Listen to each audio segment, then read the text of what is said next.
o es mentira, pero si nosotros mismos somos receptores de la información que no es cierta, pues nosotros podremos tener problemas serios de comunicar lo que realmente es. En este momento necesitamos sensatez, calma, tranquilidad y sobre todo muchísima disposición para poder ayudar.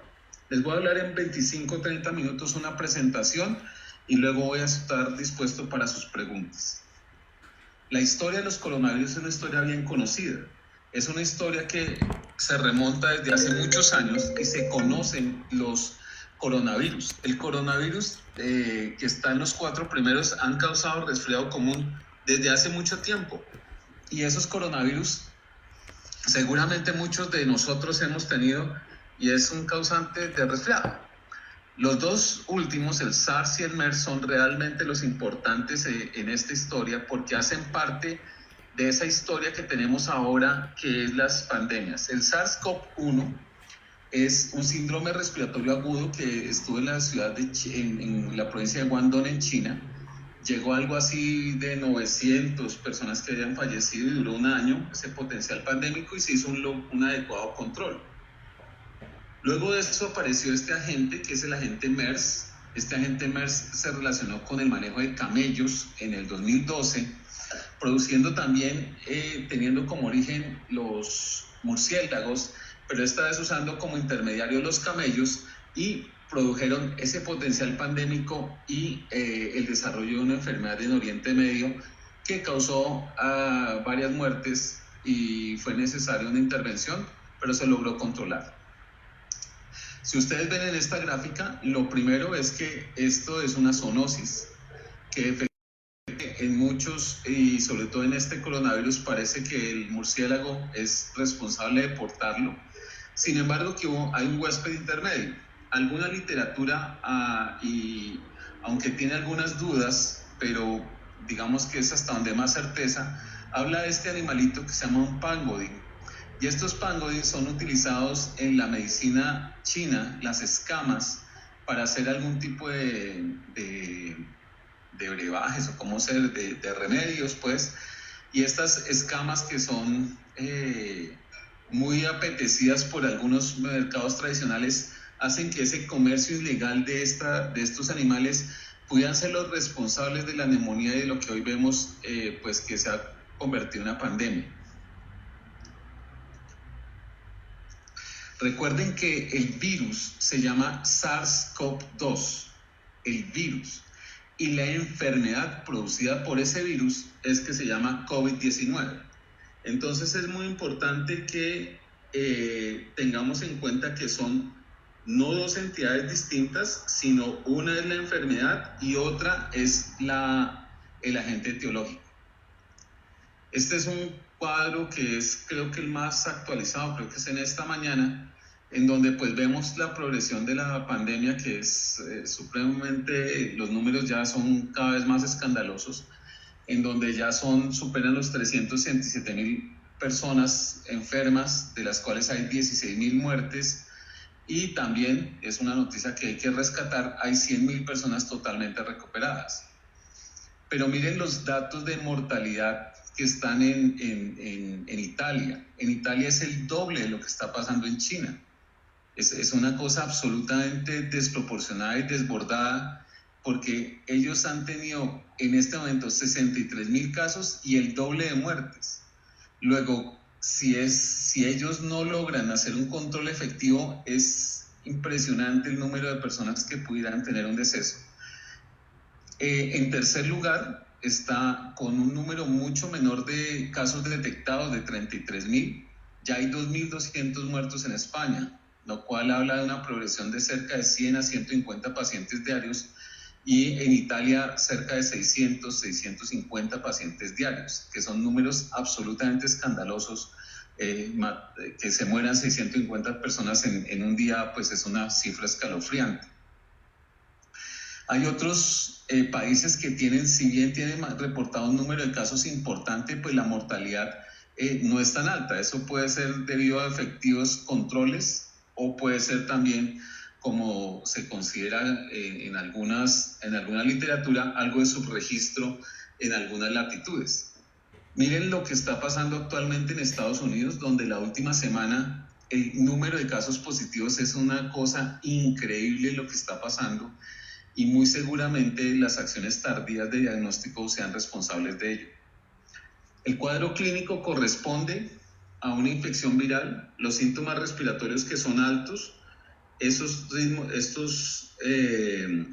signos respiratorios altos, tal vez el más constante es la presencia de fiebre. La fiebre, si ustedes ven en los cuadros, sean leves, moderados y severos, casi que es un marcador de lo que realmente es la presencia de este virus. El dolor de cabeza, tos, la odinofagia son también muy importantes, y la tos seca, no es una tos productiva, y contrario a lo que pasa en el resfriado común, donde son los estornudos y la rinorrea tal vez importantes, aquí es una tos seca, odinofagia, el dolor de cabeza y la fiebre. Estamos analizando con información reciente a ver si hay algún otro síntoma predisposor, pero hay que tomar toda esta información con calma hasta que se pueda realmente comprobar. Esta gráfica es tal vez de las más importantes, porque esta gráfica muestra cómo es el timeline de la enfermedad por coronavirus. Una vez iniciados los síntomas, la mayoría de personas resuelven su enfermedad en la primera semana. Pero es después de la primera semana donde pueden aparecer la disnea y la alteración, sobre todo presentando dificultad respiratoria, y la probabilidad de entrar en una unidad de contención sucede hasta una semana después de la aparición de los síntomas, que esto es algo, por ejemplo, distinto a lo que pasa en algunos casos de influenza, y ahí es cuando en la segunda semana vemos las complicaciones que requieren asistencia ventilatoria. En este cuadro ustedes pueden observar que el síntoma más constante sigue siendo la fiebre en personas que sobreviven o no sobreviven por la enfermedad, la tos seca, y también es interesante cómo aparecen algunos signos clínicos como la linfopenia, el dímero D positivo también, y la linfopenia parece ser un indicador de presencia de la enfermedad, o incluso si esta progresara pudiera ser un criterio de severidad. La enfermedad coronaria es uno de los grandes comorbilidades, y acá es muy interesante que miremos, y por ejemplo nosotros que la mayoría cuidamos pacientes diabéticos, como la diabetes, la hipertensión, las enfermedades crónicas pulmonares, pero es especialmente el paciente que tiene una enfermedad coronaria el que puede tener un desenlace fatal. Es muy importante que, y a mí me llamaba la atención desde los inicios de la enfermedad, que uno esperaría ver causas como VIH o cáncer como predisponentes. No, esto es ser hipertenso. Hipertenso no es inmunosuprimido. O ser diabético, si el diabético está controlado, no es inmunosuprimido. Y realmente cada vez aprendemos más a que si estas enfermedades están lo más controladas posibles, pudiera ser un mejor desenlace que si la presencia de hipertensión o diabetes no están controladas. Por eso también es un llamado a que todo paciente que tenga una enfermedad crónica no transmisible esté en las mejores condiciones posibles. Porque si un paciente en esta situación de cuarentena no recibe su insulina, no se toma sus medicamentos, no tiene suministro, pues muy probablemente esa enfermedad no controlada va a ser la que lleve un desenlace. Por eso todas las cadenas de logística deben priorizarse a los pacientes que están con enfermedades y con comorbilidades para que realmente la enfermedad esté controlada. Estamos recientemente buscando más información acerca del comportamiento en grupos especiales, y tal vez en una semana tengamos ya una cohorte mucho más grande del comportamiento de los pacientes con diabetes tipo 2 para darles más información. Como siempre, la fiebre es una característica. En todo lo que ustedes ven dice 95-97%. Por eso es también un llamado que en vez de estar gastando tanto tapabocas, en toda casa debería haber termómetros y llevar un registro de la temperatura de las personas que están en confinamiento. Anotarlas en un papelito, en un cuadernito, y decir: Juan Jiménez tiene 37 a las 4 de la tarde, tal. Porque la forma que podemos identificar qué persona pudo haber sido la primera que desarrolló, y es una hipótesis, por ejemplo, o cómo hace el comportamiento si llega a haber un sintomático en las situaciones de confinamiento, es tomando la temperatura. no es esperando a que uno esté enfermo, y nosotros tenemos la creencia, y ustedes están de acuerdo conmigo, el gran cuento de la fiebre interna, que fiebre interna es un invento colombiano, porque no creo que en ninguna parte del mundo se le ocurre decir esa bobada, y la gente dice es que yo me tengo una fiebre interna, y con las fiebres internas se pueden llenar los servicios de urgencias. El gran llamado es que la fiebre tiene que ser una fiebre documentada. Si no hacemos fiebre documentada, pues perdemos tiempo valioso. La presencia de la tos seca, la presencia de las mialgias, la presencia de la odinofagia. Dentro de los paraclínicos llama la atención nuevamente la linfopenia, las alteraciones en la troponina también son importantes, y el dímero D mayor de 1 también como un criterio de severidad. ¿Cuál es el cuento de los inhibidores ECA y el virus? Este es el mecanismo por el cual el virus tiene como un receptor en los receptores de la angiotensina, y es su puerta de ingreso.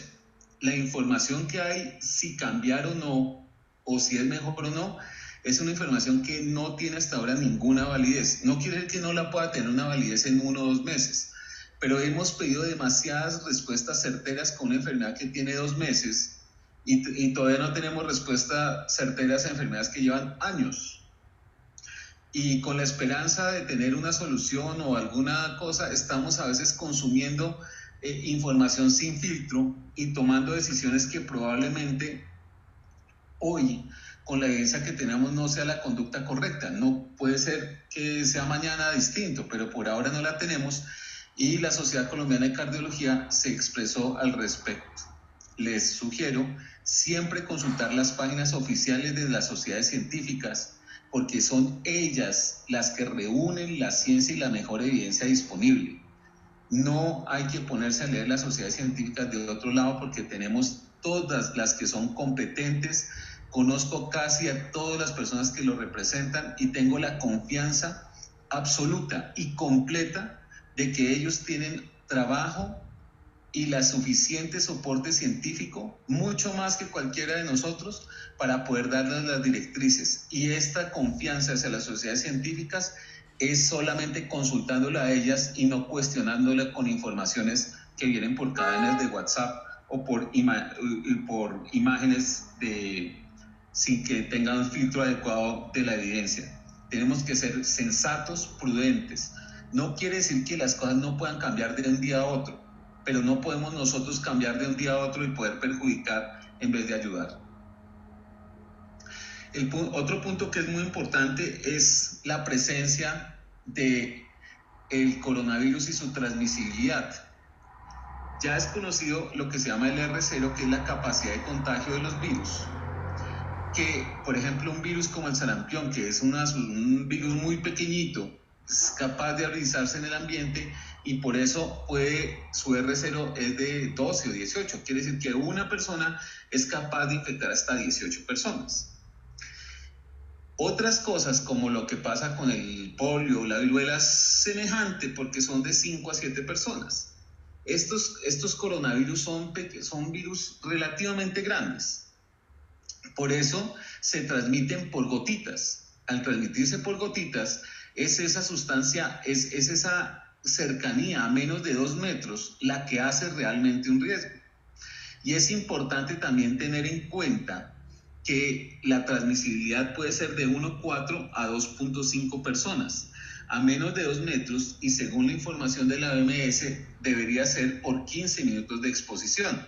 Eso quiere decir que contactos casuales, o ver a una persona o verla pasar, no lo transmite a uno, porque sí se necesita un grado de exposición para poderlo entender. Hay casos donde la enfermedad puede ser positiva, por ejemplo, los resultados pueden ser positivos, y hemos visto recientemente casos de las esposas, por ejemplo, que pueden salir negativos. Es importante tener en cuenta que no se necesita una exposición casual, sino siempre, de todas formas, debe haber un periodo de exposición continua. Tal vez la información de OMS de 15 minutos es la que tiene alguna evidencia científica. Otra cosa importante es que se ha documentado la transmisión durante la fase de latencia, que en promedio es 14 días o puede ir hasta 20 días. Por eso, en estas situaciones de confinamiento siempre se sabe cuándo empiezan, pero nunca se saben cuándo terminan, o si hay necesidad de volverlas a hacer, y eso depende mucho de las estadísticas, y depende mucho de las estadísticas, no tanto de las estadísticas, sino del comportamiento que como sociedad colectiva hagamos para cumplir y acatar las órdenes. Porque entre más tiempo disminuyamos la capacidad de transmisión del virus, pues más efectivo va a ser que las medidas de confinamiento. Pero si no son así, podemos estar encerrados varias semanas o por varios tiempo durante algunas semanas, no lo sabemos. Todo no depende del virus ni de los decretos del gobierno ni de las acciones individuales, sino del comportamiento individual y de la responsabilidad social.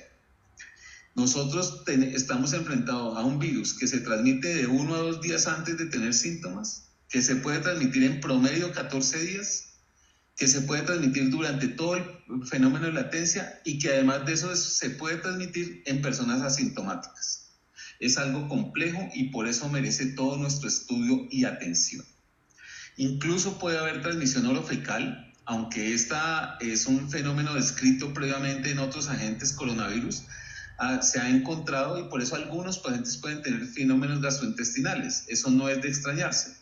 Por eso el uso adecuado de los servicios sanitarios también es importante, como el lavado de manos. Si la tapa del inodoro al momento de la descarga se tapa, ese vacío hace que el virus también se vaya en el vacío. Por eso es tan importante que si se descarga la llave, siempre esté sellado este compartimento para que pueda hacer un efectivo control y disminución de estas partículas infecciosas. Eso no lo debe hacer uno para esto, no debe hacerlo para la vida. Lo que pasa es que a veces uno se pone a decir, bueno, ¿y qué más cosas hago para evitar el coronavirus? Pues es simple: lavarse las manos antes y después de comer, lavarse las manos antes y después de irse al baño, lavarse las manos cada vez que uno hace un procedimiento, lavarse las manos lo más frecuente posible, saber usar un baño y limpiar las cosas. Es lo que nosotros deberíamos hacer como personas, porque aquí la persona entre más percibe su parte higiénica, pues va a ser mucho mejor. Pero nosotros en este momento ponernos a hacer cosas extraordinarias y comprar un poco de cosas costosas no tiene sentido. Esto es la constante limpieza lo que asegura el éxito para erradicar este virus de la Tierra. Esta es una gráfica que sale de la China, y en esta gráfica lo que se encuentra es que la mayoría de pacientes, la inmensa mayoría de pacientes van a mejorar. Y estos pacientes que van a mejorar son pacientes que tienen infecciones moderadas o leves, y severas también se recuperan. Sea como sea, la humanidad va a seguir. Ojalá que con cambios positivos, sea la higiene, sea el comportamiento social individual, pero vamos a sobrevivir como especie. O sea, el hecho de uno haberse encerrado se llena de desesperanzas. Esto es tomar una pausa para continuar. Pero si no hacemos esta pausa para continuar, va a ser un desastre para recuperar. Eso depende de nosotros. El 97%, 96% de las personas vamos a seguir viviendo en este mundo. Lo que pasa es que tenemos que disminuir que mucha gente no se dañe y que sigamos siendo en algo productivos, y tengamos que cuidar a personas que están en estado de vulnerabilidad, y como ustedes ven en la gráfica, mi gran cruzada por proteger a los que nos protegen, a los médicos que estamos en el frente de batalla. La tasa de mortalidad o el comportamiento de la mortalidad, quiero decir, es en donde definitivamente tener 70 o más años pues hace que se duplique, triplique con respecto a otras edades el fallecimiento. Tampoco no quiere decir que 80 años sea una condena a fallecer, ni que todos se van a morir. No es eso. Lo que pasa es que es la mayoría de personas que van a fallecer. Y nosotros tenemos que proteger y dejar de decir, como hablan en los discursos, de que cuidar a nuestros abuelitos. Pues primero, abuelito es una condición que es un parentesco. Nosotros tenemos adultos mayores y grandes longevos. Nosotros no cuidamos abuelitos, cuidamos personas, cuidamos adultos. Y partiendo desde el lenguaje, por ejemplo, uno oye cuando las personas dicen, es que ante esta pandemia global, deben explicarles que no hay pandemias locales, todas las pandemias son globales. Y ese tipo de lenguaje pues habla mucho de lo que entienden esta enfermedad y de la poca preparación que a veces se notara cuando expresan lo que quieren expresar. Un médico no habla de abuelos, un médico habla de adultos mayores, de grandes longevos cuando tienen mayor de 100 años. Y uno habla de personas, no habla de parentescos, por favor. Y ellos merecen todo el cuidado. Y hasta el último momento vamos a hacer lo último porque cada uno de ellos salga bien. No puede ser que seamos indiferentes pensando que como va a ser a ellos la mayor causa de mortalidad, no sea. Lo que nos han enseñado los italianos y ahora los españoles es que también los jóvenes entre 20 y 40 años pueden fallecer, incluso sin enfermedades. Por eso nosotros somos vulnerables todos y así lo debemos entender. Tal vez la pregunta no es si nos va a dar o no coronavirus. Tal vez la mejor pregunta es cuándo nos va a dar. Y tal vez la mejor respuesta es que no nos dé a todos al tiempo. Las complicaciones son SRA, desarrollo de sepsis bacteriana, disfunción miocárdica, y parece que esa afectación sobre el receptor de angiotensina tuviera que ver con que las personas que tienen disfunción miocárdica con la edad, esta afectación directa pudiera ser uno de los determinantes. Es también muy importante decir que las personas pueden durar, y es en cuidado intensivo, eliminando virus en promedio en un paciente crítico pueden ser de 14 e incluso hasta 30 días secretando virus. Por eso es tan importante que nunca se debe fallecer en todas las medidas en pacientes críticos intubados. En esta gráfica ustedes están viendo la supervivencia del virus en el agente, y ese cuento de que el calor y si ustedes se dan cuenta, lamentablemente en nuestro país los pacientes que han fallecido son en Cali, Santa Marta y Cartagena.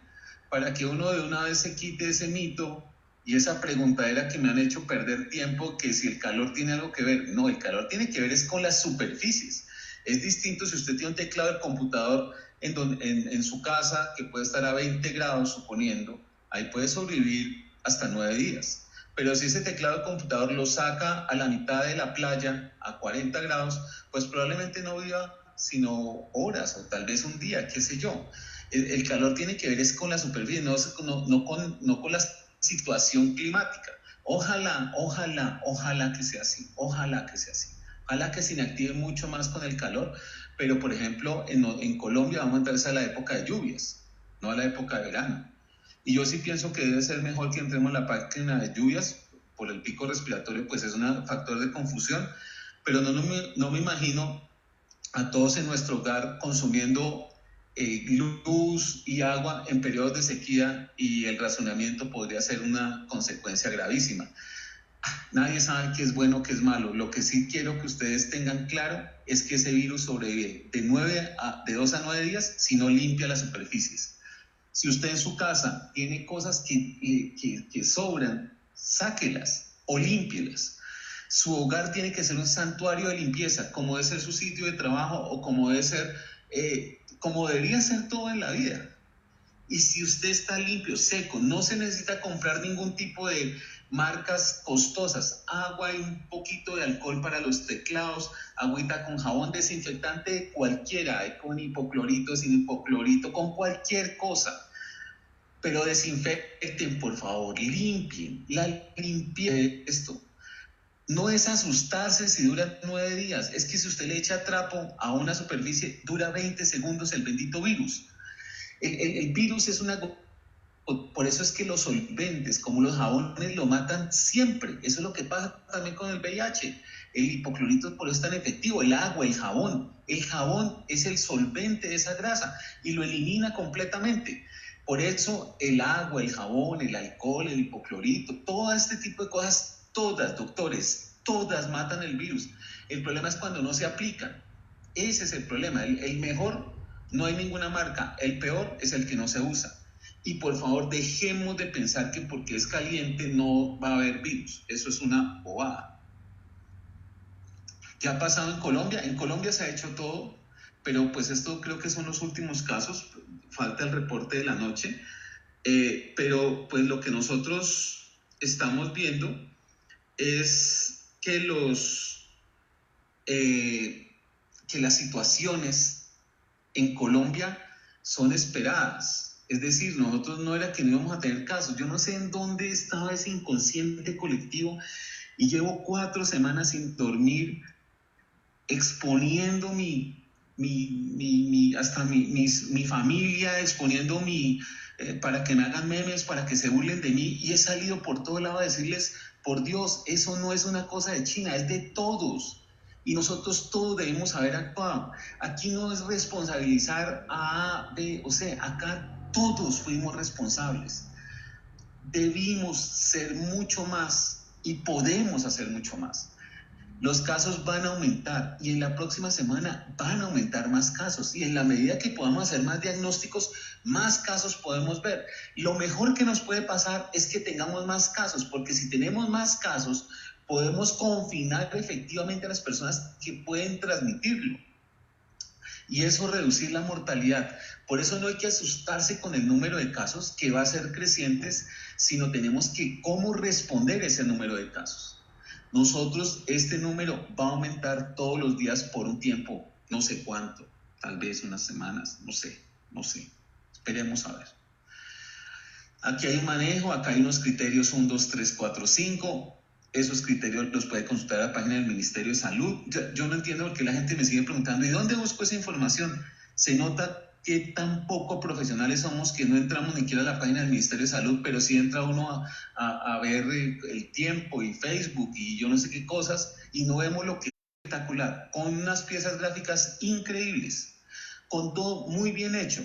El Instituto Nacional de Salud tiene la información, pero si nosotros mismos no la bajamos y no la conocemos y simplemente preguntamos dónde está, no habla mal del ministerio, créame que habla mal es de nosotros por no consultarlos.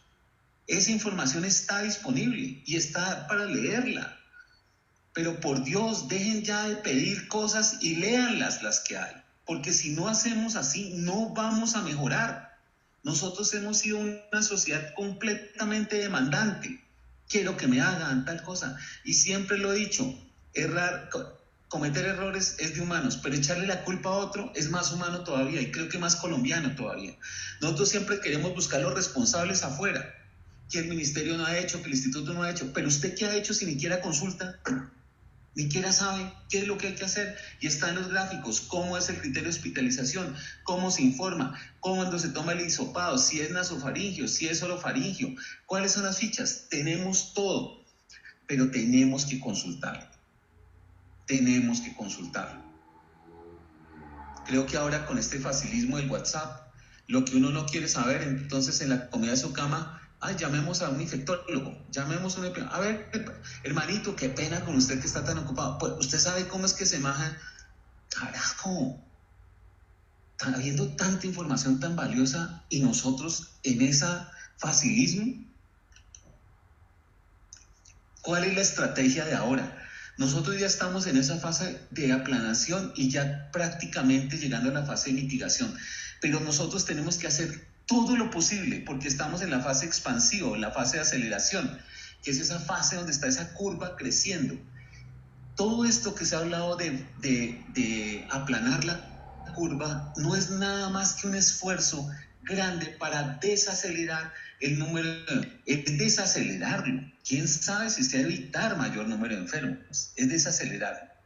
Voy a poner un ejemplo teórico, es un ejemplo pedagógico y no se debe interpretar como una realidad epidemiológica, es solamente con fines de enseñanza. Suponga que usted en una semana va a requerir 1000 camas de cuidado intensivo y en la ciudad X tiene 900 camas. Pues en una semana usted tendrá que ventilar esos 1000 pacientes y durante 3 semanas probablemente ocupar esas camas, 3 o 4 semanas. Entonces la persona que viene infartada, la persona que tiene una ACV, la persona que tiene un politraumatismo, no es solamente los que fallezcan por COVID-19, esos son el 3 o 4%. Va a sumarse, que son los números que tenemos que sacar, cuánta gente falleció por no acceder a una unidad de cuidado intensivo. Nosotros podemos en una fase expansiva tener 1000 personas en una semana o tener 100 personas cada semana por 10 semanas. Si nosotros logramos tener 100 personas por semana cada 10 semanas, el sistema de salud responde. Por esto es el llamado al compromiso real para poder hacer esta fase de aplanamiento de la curva. Nuevamente les digo que con cualquier cosa se elimina y con cualquier desinfectante. Lavarse las manos con agua y jabón por lo menos durante 20 segundos. Evitar el contacto con personas enfermas. Aglomeración de personas. Ustedes ven cómo es increíble que todavía nosotros estamos haciendo aglomeraciones, o hay algunos avispados que van y entre los apartamentos van y hacen reuniones y hacen fiestas el uno con el otro, y uno dice, Dios mío, pero ¿cómo hacer para entender?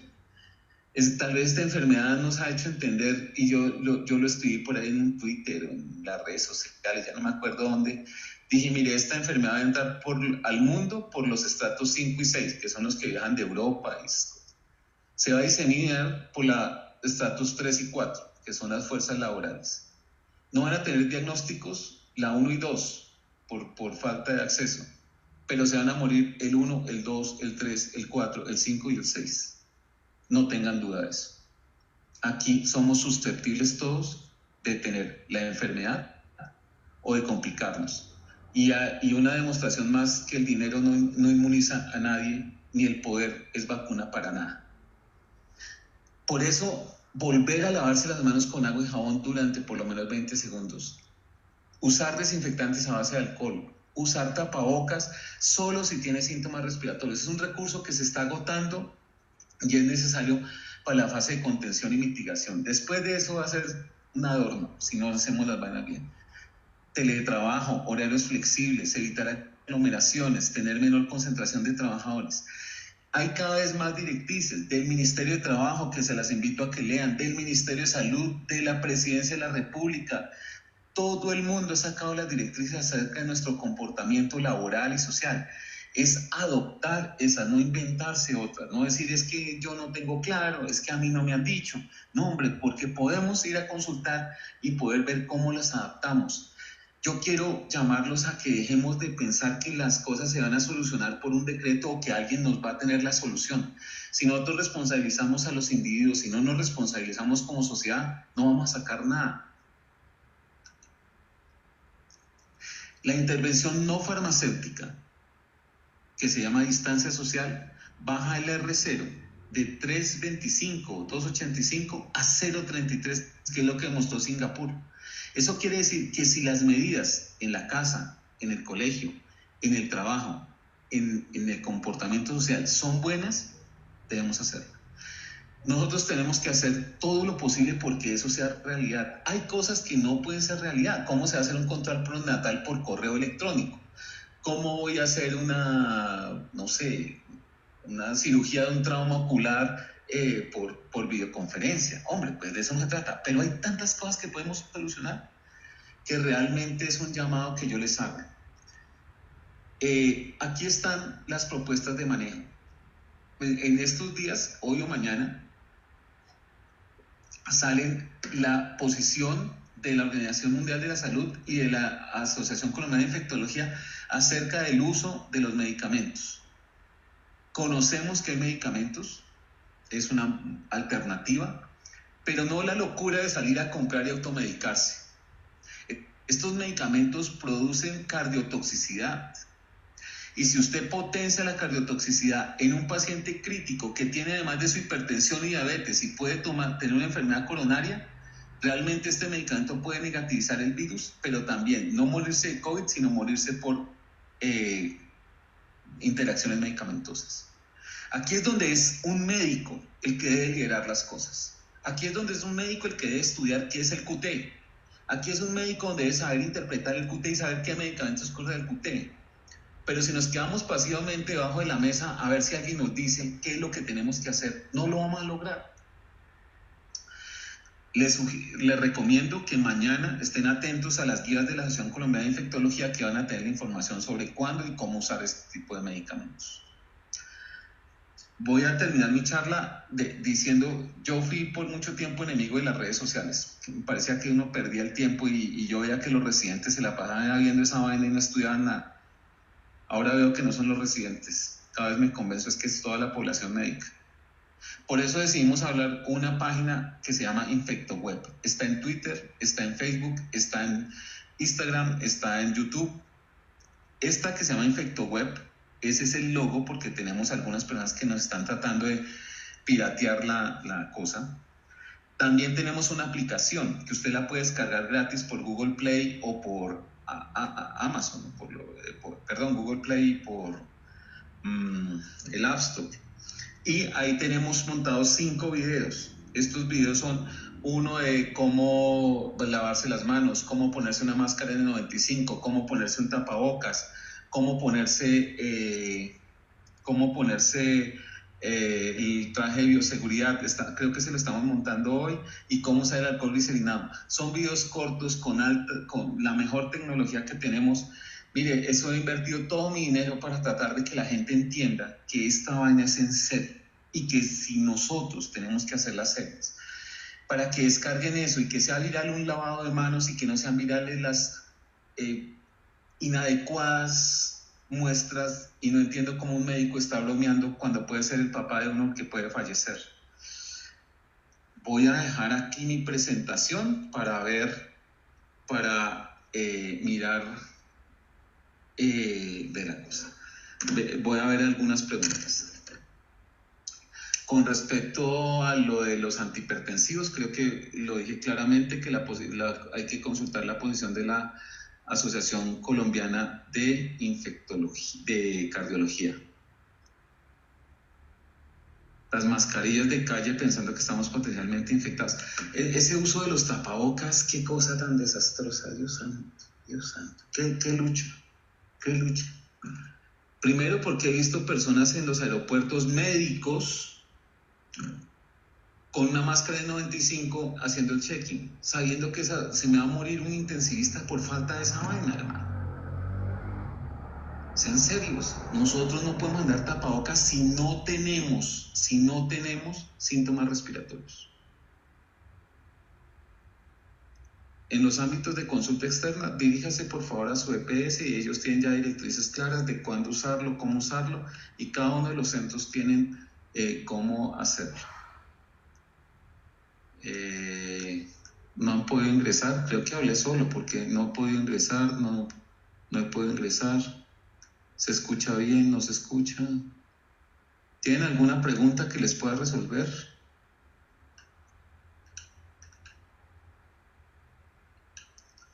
Pregunta, ¿debemos pasar televisión a las consultas externas? Mire, yo quiero decirles si esta es una posición personal. Claro que hay que hacer todo lo que sea por conectar los pacientes, por Dios. ¿Qué estamos esperando? Puede ser la telemedicina, pero miren, yo quiero que piensen un poquito más allá. Yo quiero que ustedes piensen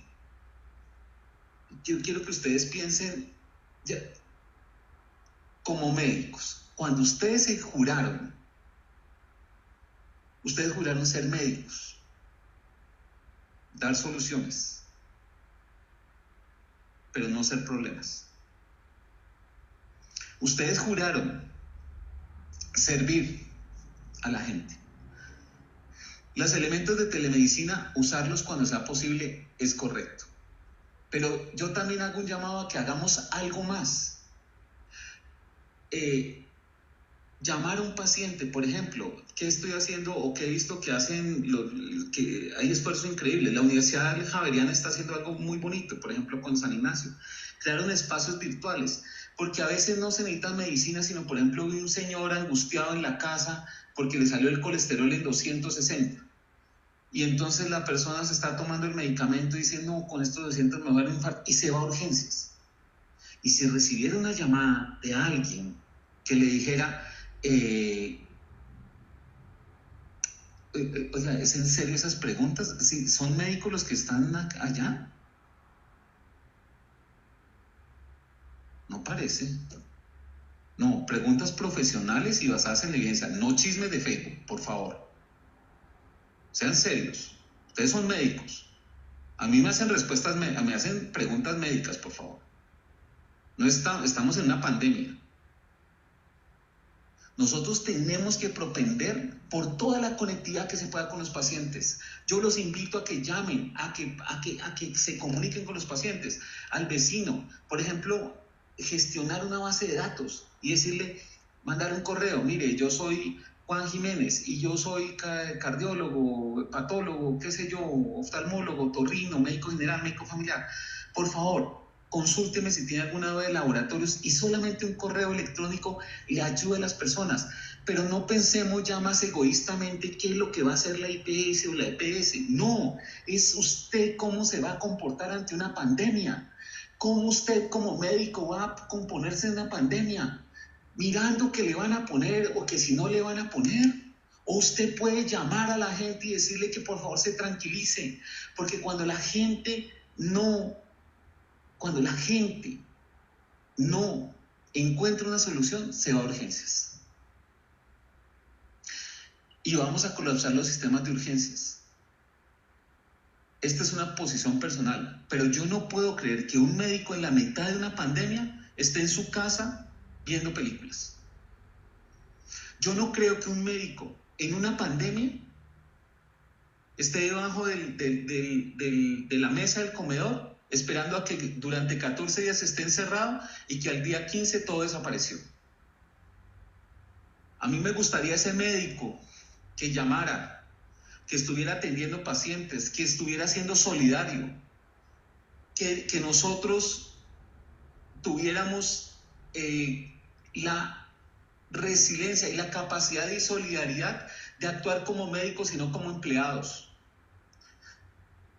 de actuar como verdaderos profesionales. Yo oigo todos los días a las 8 de la noche cómo sale esa gente a aplaudirlos, y la gente encerrada en su casa viendo Netflix. Ellos salen a aplaudirlos porque confían en nosotros, porque creen que somos competentes, porque nosotros confían que nosotros estamos para ayudarlos.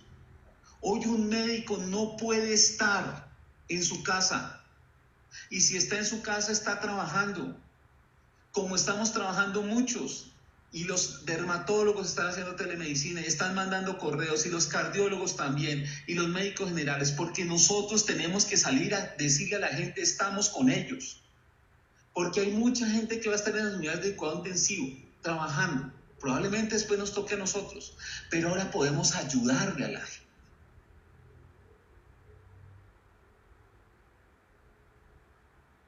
Pero una actitud indiferente asociada a una falta de corresponsabilidad social, creo que es lo que una pandemia o un virus busca como necesidad. Entiendo que hay muchas preguntas sobre las estrategias farmacológicas, pero no llegó el mensaje. El problema no son los medicamentos, doctores. El problema es la prevención. El tratamiento lo vamos a colocar en quien se necesite. Pero ¿usted cree que si nosotros tenemos colapsados los sistemas de salud, va a haber cloroquina o va a haber remdesivir para alguna persona? Si no vamos a tener dónde estar. ¿Por qué no nos concentramos en realmente lo inicial? Que es, llamemos a la gente, contengamos a las personas, démosle la mejor información para que ellos no se desesperen. Usted estar encerrado 15 o 20 días con un colesterol en 280, que piensa que cada día que pasa es una amenaza más, y usted le puede con una llamada hacer alguna intervención. Es el momento en que usted como médico haga un poco más. Es el momento que usted como médico demuestre qué es lo que hace. Es el momento que usted como médico demuestre qué puede hacer por las otras personas. Puede hacer mucho leyendo internet. Puede hacer muchísimo leyendo internet. pero podría hacer más si estuviera ayudándole a las personas hoy.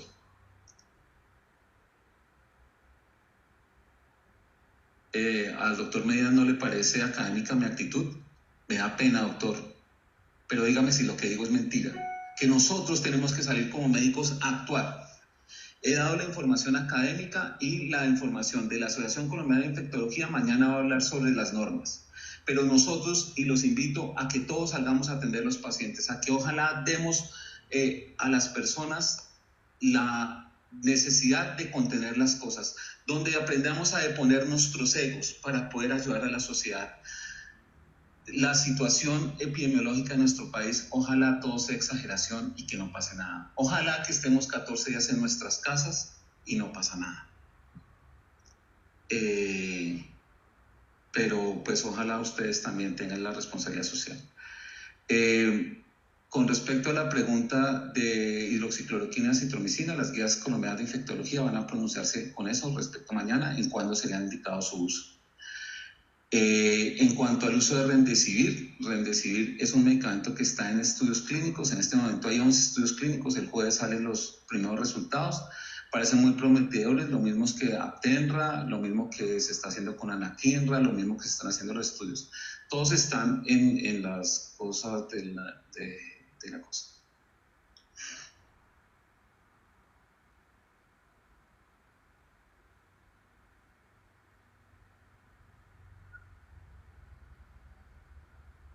Estoy leyendo las preguntas.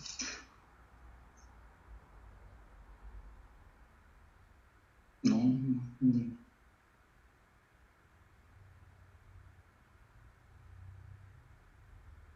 El vestido completo para la protección, el Ministerio no lo contempla. También salió en la guía del Ministerio de Salud cuáles son los elementos de protección en consultas ambulatorias, consultas de urgencias, manejo de cuidado intensivo. Está también las instrucciones de hacerlo. Con respecto a diálisis, la página de la Sociedad de Nefrología sacó unas pautas basadas en las americanas, muy bien hechas, acerca de manejo de diálisis de pacientes renales.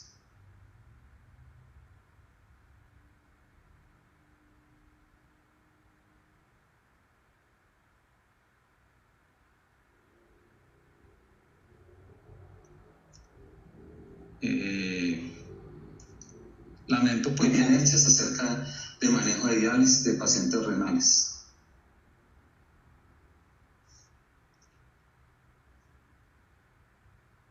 ¿No es claro los criterios de curación? Sí, es una buena pregunta, César. Al parecer son 2 cargas virales, 2 detecciones de PCR negativas. Cuando el paciente tenga 3 días en ausencia de síntomas, se toman 2 PCRs. Y si las 2 PCR negativas es lo que se podría hablar de recuperación. Sin embargo, pues hay algunos datos que también hablan de reinfección y por eso los criterios de curación se están reevaluando.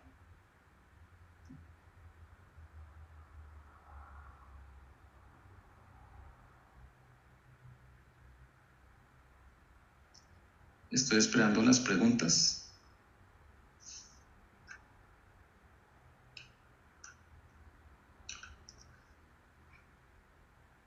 Con respecto a más pruebas, estoy completamente de acuerdo. Hay que hacer muchas más pruebas. Al parecer la otra semana ya están habilitados 22 nuevos laboratorios que van a hacer pruebas y tenemos que hacer mayores solicitudes. Si detectamos mayores personas, podemos hacer la detección.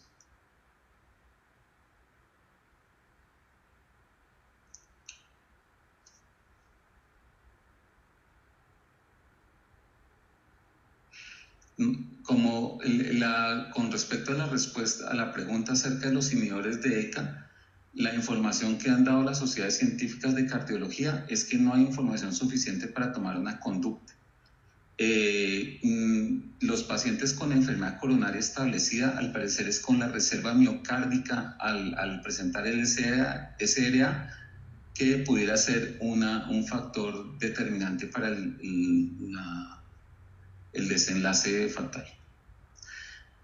Nelson me pregunta el uso de esteroides. Como ustedes van a ver en la guía, el uso de esteroides empeora el pronóstico en pacientes con SRA asociado a COVID. No se recomienda. ¿Cuál es la recomendación en pacientes inmunosuprimidos terapia oncológica? Se hizo una muy buena revisión por parte de la Sociedad Colombiana de Hematología y Oncología. Son cerca de 30, 40 pautas acerca de cambios de tratamientos, opciones, y hay una muy buenas recomendaciones que sacaron las anteriores. Darío me pregunta sobre la patogenia, si es distinto a los otros HB. Sí, parece que la diferencia de esto está en los receptores. Me marcas a las 8, por favor. A las 8, por favor. Ok, gracias. Quiero saber si los síntomas, me pregunta Liliana Montoya, si los síntomas son con fiebre. La mayoría de esos son con fiebre. Estamos evaluando la información acerca de la anosmia y estas cosas que han salido. Le hemos pedido a la Sociedad de Otorrino que haga una revisión y haga un pronunciamiento al respecto. Esperamos que en las próximas horas lo haga. En la UCI, la indicación del lopinavir ritonavir, probablemente sí. El estudio que salió en New England habla de un inicio al día 13. Entonces, hay muchas discusiones porque la experiencia que se hizo con el agente MERS fue antes de 10 días.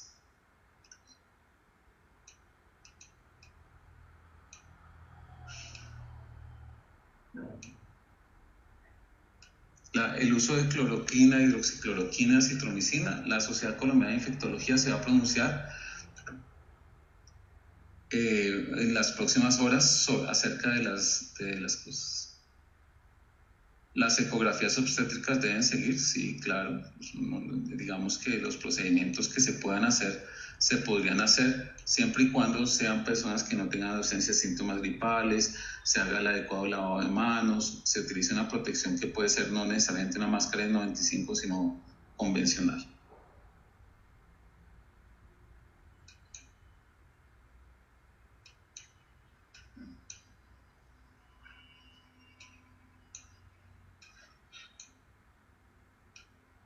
Bueno, hay la pregunta sobre la parte administrativa. No tengo el conocimiento de eso. Por los comentarios que veo, lamento profundamente si afecté los sentimientos de las personas, y es simplemente un llamado de un infectólogo que ha sido profesor de muchos, que considera que ante una pandemia debemos modificar nuestra respuesta como médicos y con el sentimiento de solidaridad que hoy nos demanda. Sí, el doctor Capera me pregunta por los tapabocas de tela. Doctor Capera, no hay información sobre que sirvan los tapabocas de tela. Hay una información muy valiosa en la página del Ministerio de Salud donde habla de las indicaciones de los tapabocas y el INVIMA donde están los materiales que se utilizan para tal.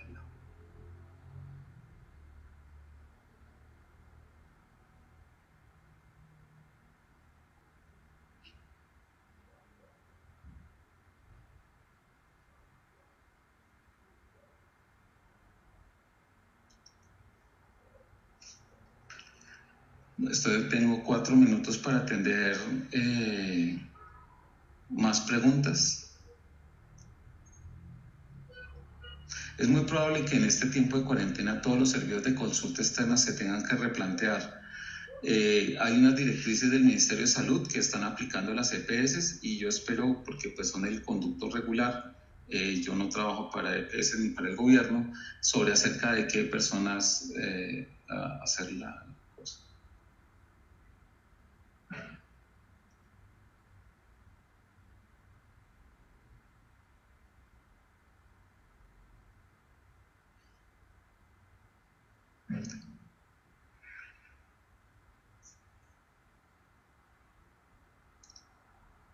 En las enfermedades, una muy buena pregunta del doctor Gilberto, que habla de los inmunosupresores en pacientes con enfermedades autoinmunes.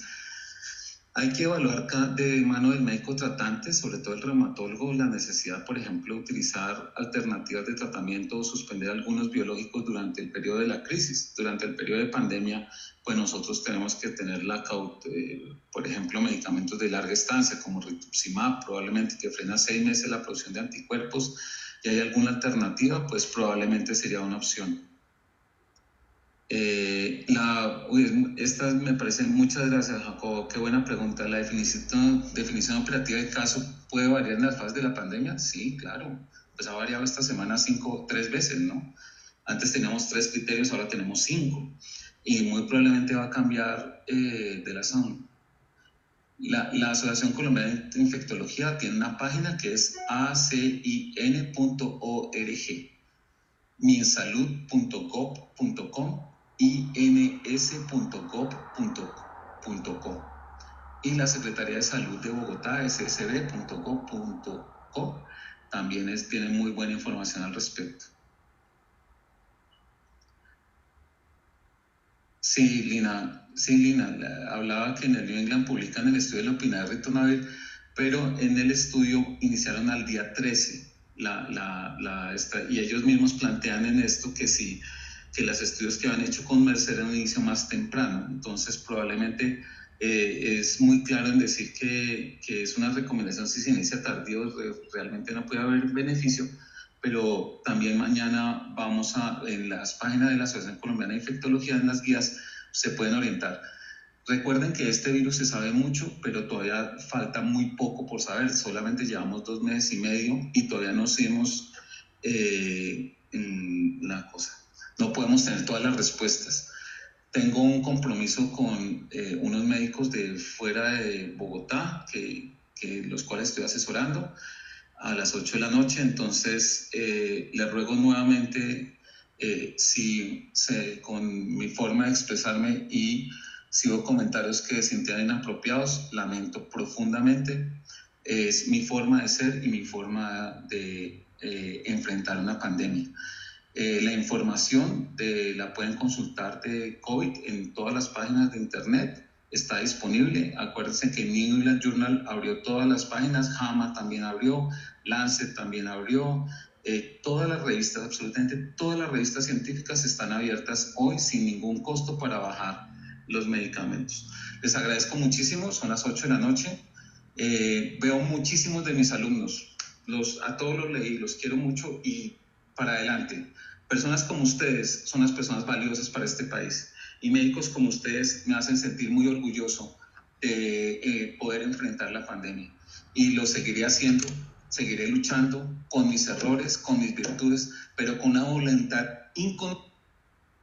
inconmensurable de que lo mejor que puede hacer un médico no es preocuparse por él mismo, sino por el bienestar de los demás.